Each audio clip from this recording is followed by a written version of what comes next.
Few artists evoke emotion like Bernie Wrightson, one of the most notable artists to come out of the 1970s in the comic book industry.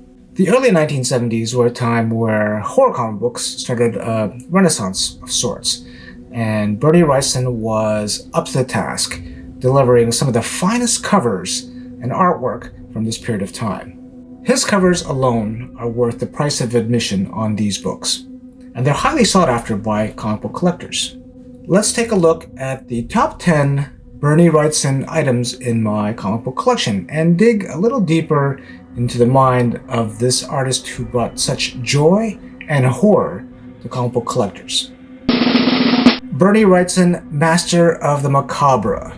Bernie Wrightson's work spans many years and many publishers, and Pacific Comics and Eclipse, which are indie publishers of the 1980s, publish a compilation of his work in these 5 issues. This is a wonderful collection of his stories, and they've been colorized, but there are some Bernie Wrightson fans who will say the black and white originals are better because the ink work that Bernie Wrightson does is just that much better in the original black and white stories. One of the best stories in this compilation is Jennifer, a story that was written by Bruce Jones and drawn by Bernie Wrightson. The original Jennifer story was published by Warren in Creepy number 63, and Wrightson would do a number of different stories spread across several issues published by Warren, and these are definitely worth seeking out, especially his Edgar Allan Poe adaptations.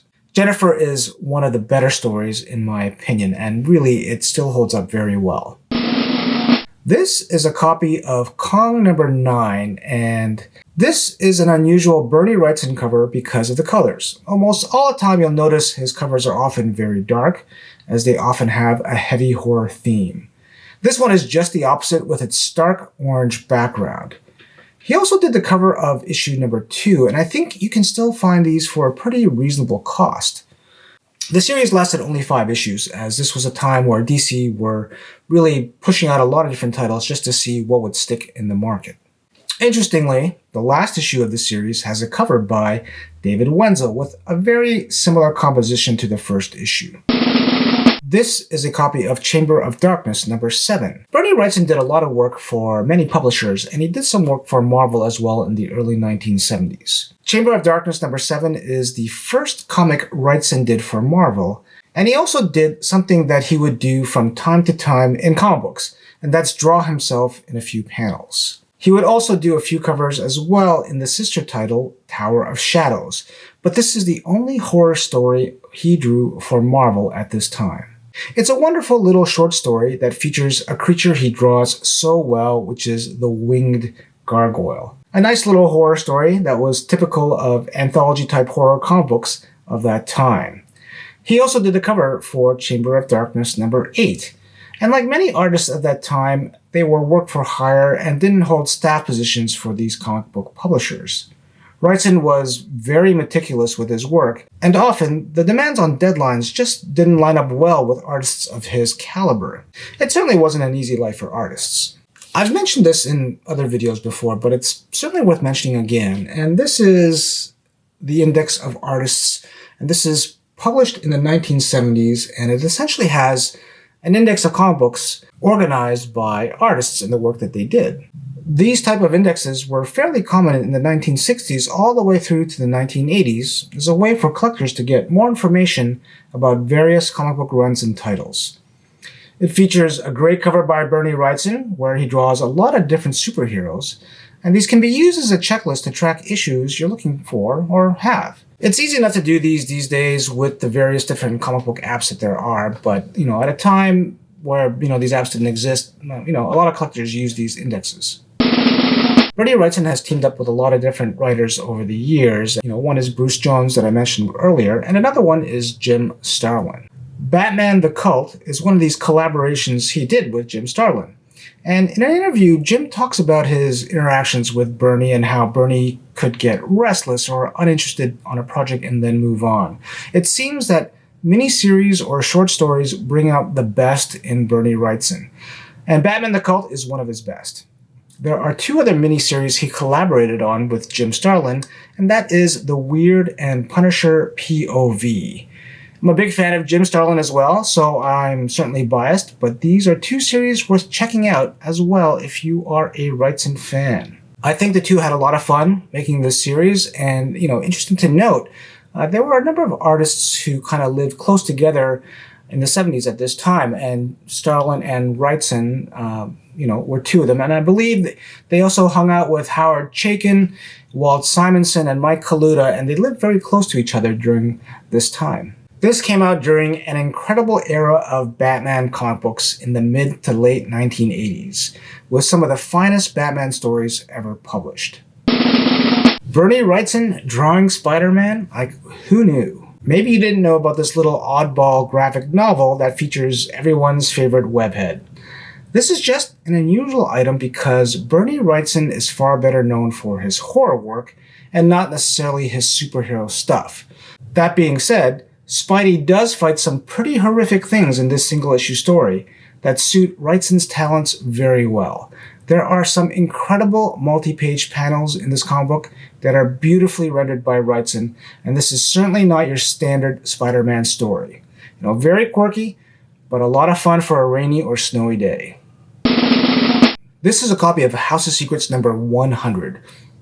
And it's number 5 on my list because it's a milestone issue and also because it has such a great cover. Bernie Wrightson did a ton of covers for DC in the 1970s, and it pains me on how expensive these have become.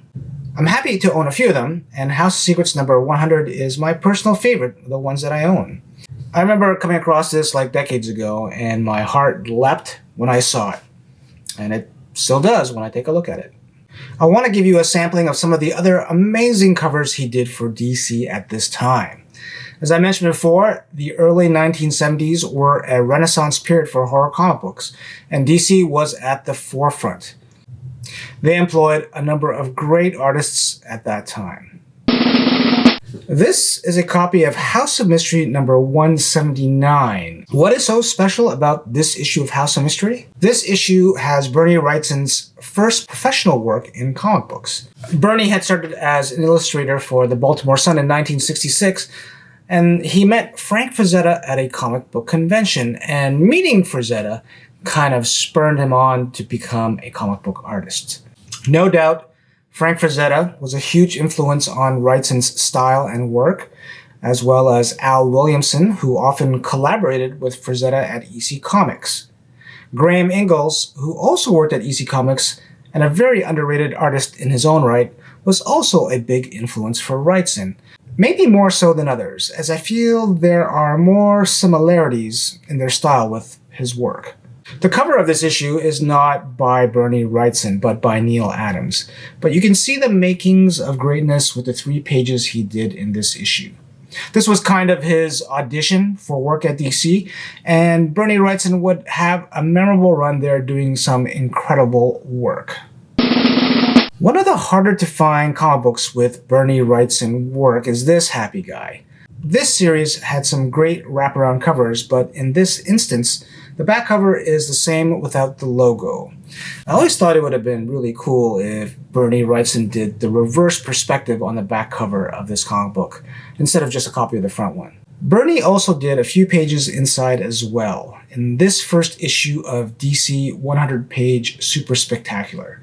He drew himself in these amazing splash pages that served as introductions the stories in this issue. What's also mysterious about this particular issue is that it's the first issue of DC 100-page Super Spectacular, but it starts at number 4, and, nobody really knows where number 1, 2, and 3 came from, and, unfortunately, I think it'll remain a mystery because the editors or the executive staff that worked at DC at that time are no longer with us. Weird Mystery Tales would later get its own title with number 1.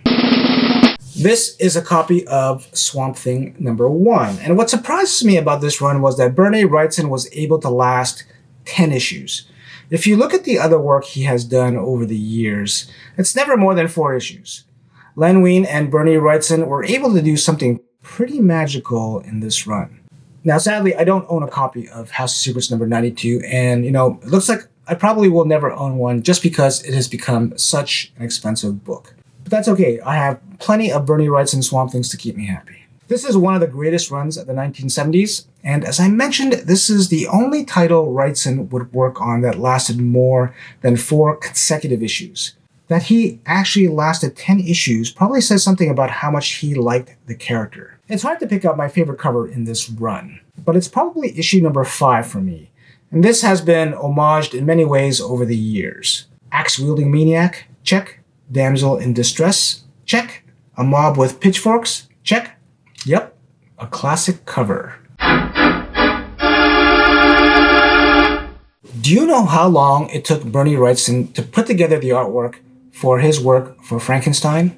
It took 7 years. Like, imagine that. 7 years.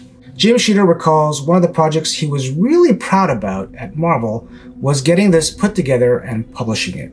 Bernie Wrightson did about 50 plates for this book, and they defy description. There's a haunting quality to them. I remember in high school reading The Rime of the Ancient Mariner and being stunned by the work by Gustave Doré and how haunting these images were. Bernie Wrightson's Frankenstein plates give me that same feeling. You know, I was talking with another collector about this work, and apparently doing this work kind of messed up Bernie's hands for a period of time, and I can totally see that. No doubt it was a labor of love for him, as this wasn't commissioned, but I'm just happy he was able to finish it.